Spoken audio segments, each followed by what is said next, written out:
ETF index mutual funds నేర్చుకుని stock మార్కెట్లో రాణించాలనుకుంటున్నారా? వెంటనే ఈ నెంబర్కి కాల్ చేయండి.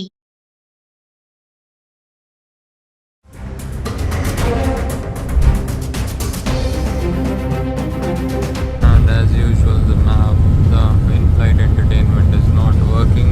Leave in-flight entertainment. Calicut to landing stations. If I talk about this light, it is also not working. I'm really shocked to see the irresponsible behavior of this flight. I am actually shocked. मेरा बेटा जो 3 साल का है बेचारा पसीने में भीग चुका है. We are pushing the crew button but none of the crew is coming. Again and again everyone is pushing. Just look at the situation. నమస్తే, welcome back to Suman TV. ప్రస్తుతం మనతో పాటు ఉన్నారు consumers affairs committee chairman Mandari Krishnareddy గారు. నమస్తే sir. నమస్తే అమ్మా. Sir, ఈ అహ్మదాబాద్ ప్లేన్ క్రాష్ తర్వాత వరుస ప్రమాదాలను మనం చూస్తూనే ఉన్నాం. అంటే అంత ఎత్తున జరగకపోయినా వరుసగా అంటే ఉత్తరాఖండ్లో హెలికాప్టర్ కూలిపోవడము, అందులో కూడా కొంతమంది చనిపోయారు. మళ్ళీ చూస్తే ఒక ఆవిడ ఇలానే సేమ్ అక్కడ సెల్ఫీ, ఆకాష్ ఎలా తీశాడు సెల్ఫీ వీడియో, ఇక్కడ ఏసీ పనిచేయట్లేదు, స్క్రీన్ పనిచేయట్లేదని. అలాగే నిన్న ఆవిడ దుబాయ్ ఫ్లైట్స్లో కూడా ఇక్కడ కూడా ఇందులో కూడా ఏమీ సరిగా పనిచేయట్లేదు అని చెప్పి సెల్ఫీ వీడియో చేశారు ఒక ప్యాసింజర్. మళ్ళీ ఇంకా చూసుకుంటే సౌదీ ఎయిర్లైన్స్ దగ్గర అది కూడా టైర్లోంచి మంటలు వచ్చాయి, కంగారు పడ్డారు, దిగిపోవడం జరిగింది. సో వరుసగా ఎందుకు జరుగుతున్నాయి అంటారు ఇవన్నీ కూడా? అంటే కొన్ని సందర్భాలు ఎలా ఉంటాయంటే గతంలో 4-5 సంఘటనలు జరిగినవి ఉన్నాయి, కానీ ఒక పెద్ద ప్రమాదం తర్వాత ఈ 4-5 సంఘటనలు జరగడం వల్ల మనం వాటిని ఎక్కువగా గుర్తుపెట్టుకునే ప్రయత్నం చేస్తున్నాం, విశ్లేషించుకునే ప్రయత్నం చేస్తున్నాం. వాస్తవంగా అయితే మన దేశంలో కాకపోయినా మొత్తం ప్రపంచం లోపల కొన్ని వేల కొద్ది విమానాలు ఎప్పుడు ఎగురుతుంటాయి, గాల్లో ఎగురుతుంటాయి. లక్షల కొద్ది విమానాలు మొత్తం టోటల్గా ఉన్నాయి. ప్రపంచం అంతా కూడా ఇన్ని దేశాల లోపల దాదాపు పనిచేస్తున్నాయి. ఎక్కడో దగ్గర ప్రతి దేశంలో ఒక చిన్న పెద్ద సంఘటన ప్రతిరోజు జరుగుతూనే ఉంటుంది. అలా వరుసగా వారం రోజులు తీసుకుంటే వారం రోజుల సంఘటనలు వరుసగా ఉంటాయి. కానీ అప్పుడు మనం దాన్ని ఎందుకు గుర్తుపెట్టుకోలేదంటే భారతదేశంలో ఇంత పెద్ద సంఘటన అంతకుముందు ఎప్పుడు జరగలేదు. అవి కూడా పెద్ద పెద్ద సంఘటనలు కావు, చిన్న చిన్న సంఘటనలు కాబట్టి మనం ఎప్పుడు వాటిని గుర్తుపెట్టుకోవాలి. ఇప్పుడు ఏం జరిగింది, ఒకేసారి 270 పైగా ప్రాణాలు కోల్పోయిన పరిస్థితి, మంటలు మొత్తం టోటల్గా మాంస ముద్దలని కరిగిపోయే పరిస్థితి ఏర్పడటం, గుర్తుపట్టడానికి కూడా వీల్లేని పరిస్థితిలో ఉండటం, ఇలాగా చాలా జరిగాయి. ఇప్పుడు ఈ పరిస్థితుల్లో అసలు డిఎన్ఏ కూడా అది అందుబాటులో లేని పరిస్థితి ఏర్పడ్డాయి. ఇవాళకి మనం దాదాపుగా చెప్పాలంటే 48 శవాలకు మాత్రమే ఇప్పటిదాకా డిఎన్ఏ పూర్తి చేశారు. కానీ అందులో గుర్తుపట్టినవి ఏంటంటే 26 శవాలు, 28 శవాల కన్నా కూడా డిఎన్ఏ చేసినప్పటికీ మ్యాచ్ కావట్లేదు. అంటే ఒక్కొక్కరి దగ్గర వాళ్ళ తల్లి, తండ్రి, బ్రదర్సు ఎవరైతే ఉంటారో వాళ్ళతో పాటుగా డిఎన్ఏ మనకు కావాల్సిన వాళ్ళు, ముఖ్యంగా రక్త సంబంధికులకు సంబంధించినటువంటి డిఎన్ఏ తీసుకొచ్చి ఆ డిఎన్ఏలో 50% కన్నా ఎక్కువగా మ్యాచ్ అయితే అప్పుడు ఏం చేస్తారంటే అది వాళ్ళదే అని చెప్పి నిర్ధారణ చేస్తారు. కానీ అలా మ్యాచ్ అవ్వడం చాలా కష్టంగా ఉంది. నిన్న మనకు మాజీ సీఎం సంబంధించినటువంటి రూపానికి సంబంధించింది కూడా తీసినప్పుడు ఆయన దాంట్లో కూడా జరిగింది ఏమిటంటే ఫస్ట్ వాళ్ళ కజిన్ బ్రదర్, వాళ్ళ బ్రదర్ ఒకతను తీసుకొచ్చారు. ఆ బ్రదర్ది 50% కూడా మ్యాచ్ కాలేదు. కానీ కొడుకు వచ్చిన తర్వాత, కొడుకు సంబంధించినటువంటి మొత్తం డిఎన్ఏ ఇచ్చిన తర్వాత అది 50% కన్నా ఎక్కువ మ్యాచ్ అవ్వడం వల్ల గుర్తించగలిగారు. సో మరి అంత ఈజీగా గుర్తుపట్టడం చాలా కష్టం. ఇంకా దాదాపుగా 270 దాకా శవాలు మొత్తం టోటల్గా చూడాల్సి ఉంది. దాంట్లో 48 శవాలు మాత్రం పూర్తయినాయి. అంటే ఇవాటికి దాదాపుగా 5 రోజులు. అంటే ఇది మొత్తం ప్రాసెస్ పూర్తవడానికి 1 మంత్ నుంచి 2 మంత్స్ టైం పట్టినా, 3 మంత్స్ టైం పట్టినా ఆశ్చర్యపడాల్సిన అక్కర్లేదు. ఇలాంటి పరిస్థితులు ఉన్నాయి.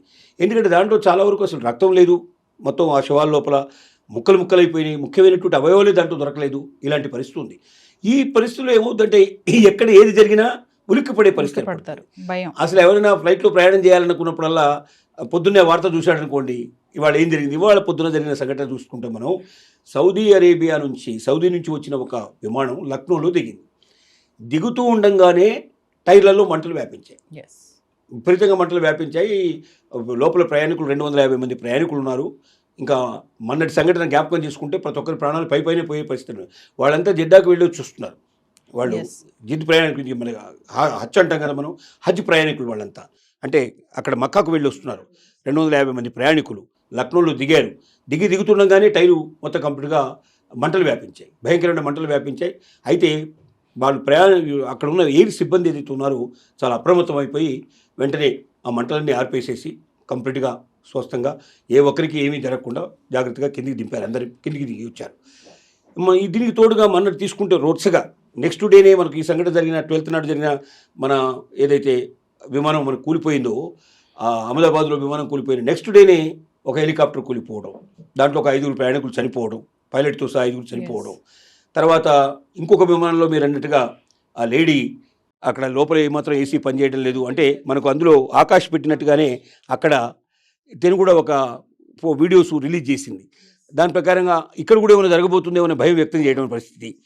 ఎందుకంటే ఏసీ పనిచేయకపోవడం చాలా సందర్భాల్లో జరుగుతుంది. వాస్తవంగా ప్రయాణిస్తున్న సంబంధంలో కూడా ఒక్కొక్కసారి 15 మినిట్స్ 30 మినిట్స్ అట్లా ఏసీ ఉండకుండా ఉంటుంది పరిస్థితి. ఎందుకంటే దాంట్లో కొన్ని రకాలైనటువంటి వాహనాల్లో ఉండేటువంటి టెక్నికల్ ప్రాబ్లమ్స్ వస్తుంటాయి, చిన్న ప్రాబ్లమ్స్, అది మన దాకా రానివ్వరు, వాళ్ళే దాన్ని సరి చేస్తారు. ఆ సరి చేసేటప్పటికి ఒక 10-15 మినిట్స్ 20 మినిట్స్ ఒక్కోసారి ఉండదు, అలాంటి పరిస్థితి ఏర్పడుతుంది.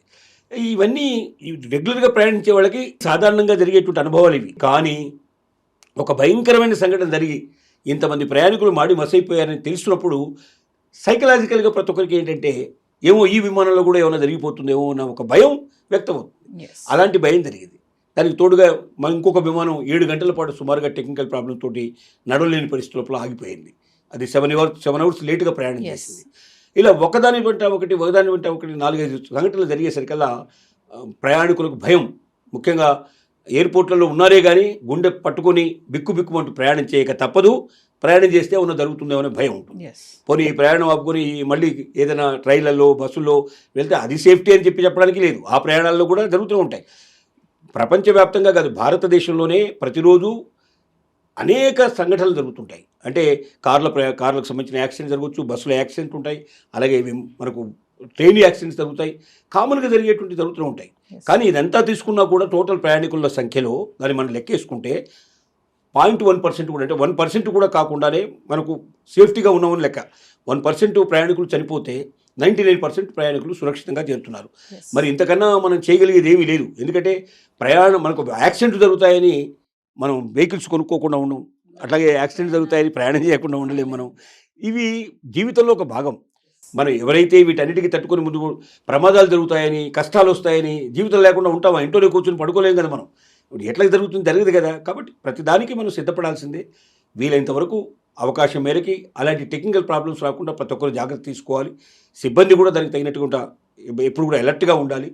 ప్రతిదీ 1-10 సార్లు చెక్ చేసుకొని ముందుకు రావాలి. కాబట్టి టెక్నికల్ సిబ్బంది వాళ్ళ యొక్క చొరవ చాలా ఎక్కువ అవసరం, వాళ్ళ డెడికేషన్ చాలా అవసరం. అందుకే అంటారు, ఇప్పుడు విమానాలు నడిపే వాళ్ళు కానీ లేదా విమానం లోపల టెక్నికల్ ప్రాబ్లమ్స్ కానీ ఉండేవాళ్ళు కానీ ఇంటి దగ్గర జరిగే ఏ సంఘటనలు వాళ్ళ మనసులో పెట్టుకోకూడదు. ఇంట్లో భార్యతో గొడవ పడ్డారనుకోండి, ఆ రోజంతా మనసు చికాకుగా ఉంటుంది. ఆ చికాకు దేని మీద చూపించే అవకాశం ఉంటుంది. అలా విమానంలో ప్రయాణం చేస్తూ 2 పైలట్లు ఇంటి దగ్గర భార్యతోటి తర్వాత ప్రియురాలతోటి జరిగిన గొడవల వల్ల వాళ్ళు విమానం నడపలేని పరిస్థితుల్లో వాళ్ళు యాక్సిడెంట్ చేశారు. అలా పడిపోయినటువంటి విమానాలు కూడా ఉన్నాయి. కాబట్టి ఎప్పుడైనా సరే ఒక విమానం అనే కాదు, ఈవెన్ బస్సు నడిపేవాడు కానీ ట్రైన్ నడిపేవాళ్ళు కానీ అలర్ట్గా ఉండకపోయినట్టయితే ఆటోమేటిక్గా యాక్సిడెంట్స్ జరుగుతాయి. కాబట్టి మన ఇంటి దగ్గర సంఘటనల యొక్క దీని మీద ప్రభావం చేయకుండా ప్యాసింజర్లు ఇంతమంది ఉన్నారు, వాళ్ళందరి జీవితం ముఖ్యం, వాళ్ళ ప్రాణాలతో మనం చెలగాట వాడకూడదు, మన కోసం వాళ్ళని బలి తీసుకోకూడదు అనేటువంటి ఒక్క భావన ప్రతి డ్రైవరు ప్రతి పైలట్ యొక్క ఆలోచనలో ఉన్నట్టయితే యాక్సిడెంట్ చాలా తగ్గించే అవకాశాలు ఉంటాయి. Thank you sir.